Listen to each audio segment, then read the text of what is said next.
Hello lovelies, welcome to our channel Universal Movies. Today, you will be watching American satirical black comedy thriller film from 2020 called I Care a Lot. Please subscribe our channel and press notification bell for latest videos. Disclaimer, this isn't spoiler content, watch it and stay safe.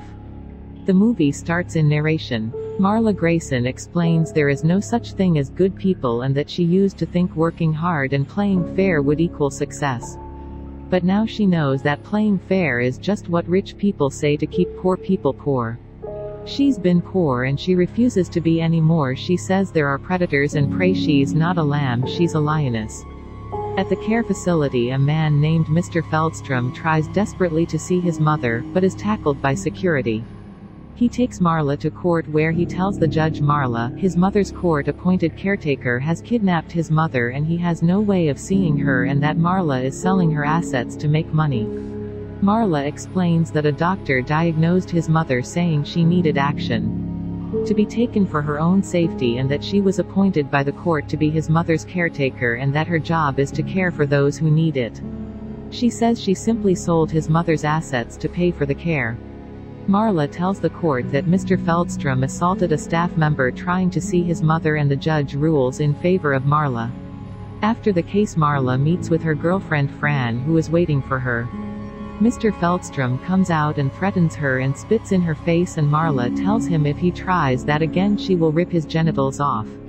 Sam Rice, who runs the care facility, calls Marla and tells her one of her charges has died in need of a new mark. Marla and Fran go to see their friend Dr. Karen Amos, who does the doctor recommendations for care. Marla uses to get the courts to grant her caretaker status. Karen tells them she thinks she's found a patient that is a cherry, a perfect mark, someone with a ton of money and no living family. She gives Marla the information on the new mark in exchange for some valuable stocks. The file is of a woman named Jennifer Peterson. They go to the court and using Karen's recommendations to get Jennifer admitted into Marla's care.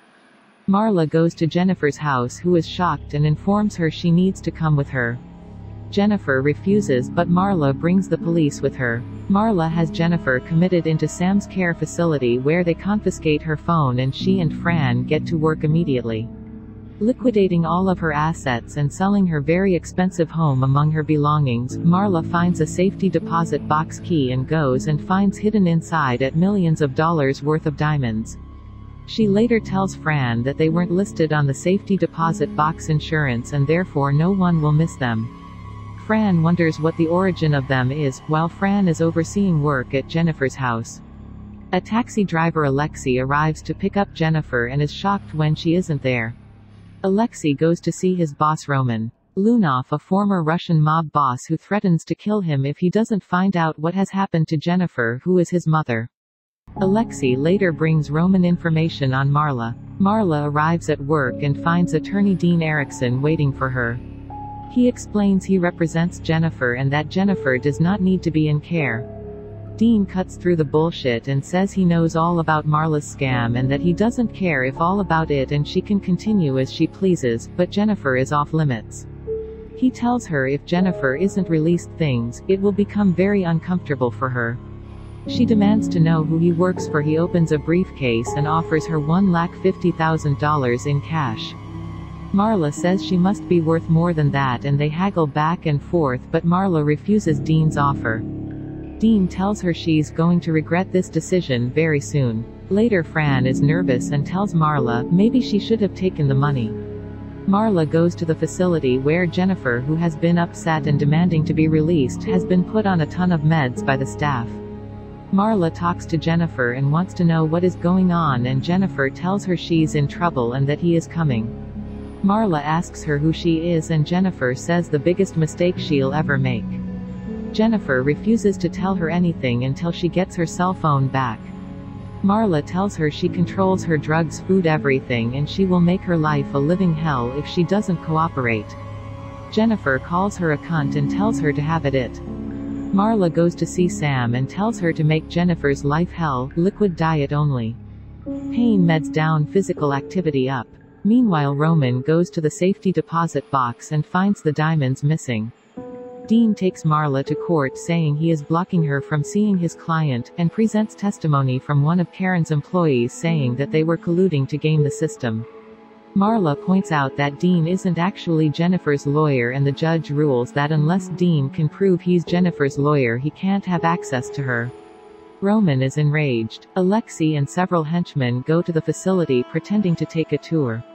Meanwhile, Fran goes to Marla and tells her Jennifer Peterson is dead. The real Jennifer Peterson. She's discovered that the woman in their custody is using a stolen identity. On the tour, Alexei asks Sam if they can stop by and visit their friend Jennifer Peterson, and when Sam says he'll call Jennifer's guardian and ask Alexei, tushes him and they begin searching the facility for her. The henchmen get into a shootout with a guard, but Alexei reaches Jennifer, who is relieved to see him and begins taking her out of the facility. When they exit, Fran puts a bag over his head and Marla hits him in the stomach with a bat. The police apprehend him. Jennifer tries to flee, but the staff takes her back into custody as Roman watches from his car. The police detective tells Marla and Fran that Alexei is Russian mob, thought to have died in a fire with his boss Roman. Roman, furious, sends a hitman to kill Karen. Marla is at the gym when she sees the news about Karen's death on the television. Fran thinks they should pack a bag and run. Marla doesn't want to. Marla goes to see Jennifer and deduces she is Roman's mother. Jennifer tells her, if she lets her go now, Roman might let her live. Marla tells her she will never let her go because Roman didn't play by the rules. She says they should try to beat her fair and square in court, not bring guns into a facility or murder one of her friends. She tells Jennifer she will die in the facility alone, and Jennifer attempts to strangle her. Marla shows security footage of this incident to the judge and has Jennifer committed to a higher security psychiatric facility. Marla goes to see a contact about fencing the diamonds while Fran packs bags for them. In the parking garage, a woman shoots Marla with a tranquilizer dart and kidnaps her. Fran returns home to get their passports while Anne finds the home being ransacked. The henchmen attack and begin beating her up. Marla wakes up tied to a chair in front of Roman. He demands to know the location of his diamonds. He presents her with footage of her mother and says he will kill her as well. Marla says she doesn't care. Marla says she knows who he is and that she knows he faked his death and set his mother up with a new identity. Marla says for $10 million she will give him the diamonds and release his mother. He orders his men to kill her. They drug her unconscious and put her in her car with a bottle of booze, then let the car drive itself into a lake. Marla wakes up and manages to get out of the car before drowning and pulls a tooth out of her mouth. She stops at a gas station to get a change of clothes and returns home and finds the gas dials all turned on and Fran bloody and beaten on the floor but alive. She gets Fran out of the building before it explodes. She gets her tooth replaced. While Fran recuperates, and the next day tells Fran she's willing to run with the diamonds, but if they do they'll always be looking over their shoulders. She thinks they should take the fight to Roman using the license plate number of the car she saw when Roman kidnapped her. Fran and Marla track down Roman's driver and follow him until he goes to pick up Roman. Marla, wearing a disguise, enters the garage, tushes his guards, then injects Roman with a drug that knocks him out. She and Fran strip him naked and leave him in the street overnight, where he is discovered the next morning by a jogger.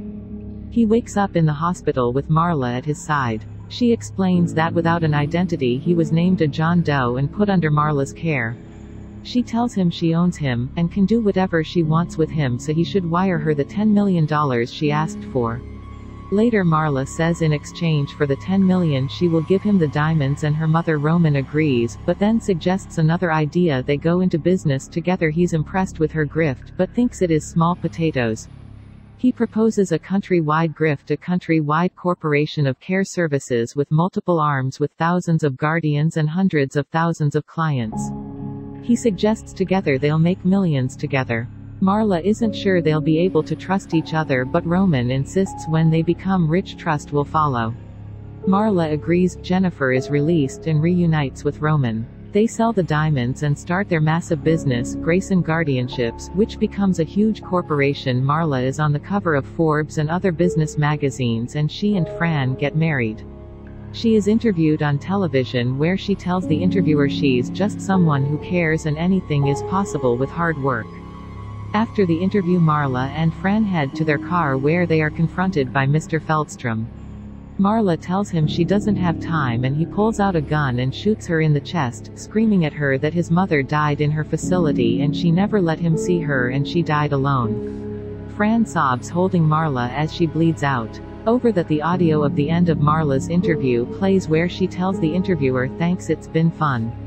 Please subscribe our channel, turn on notifications and stay tuned for latest videos. Thank you for watching.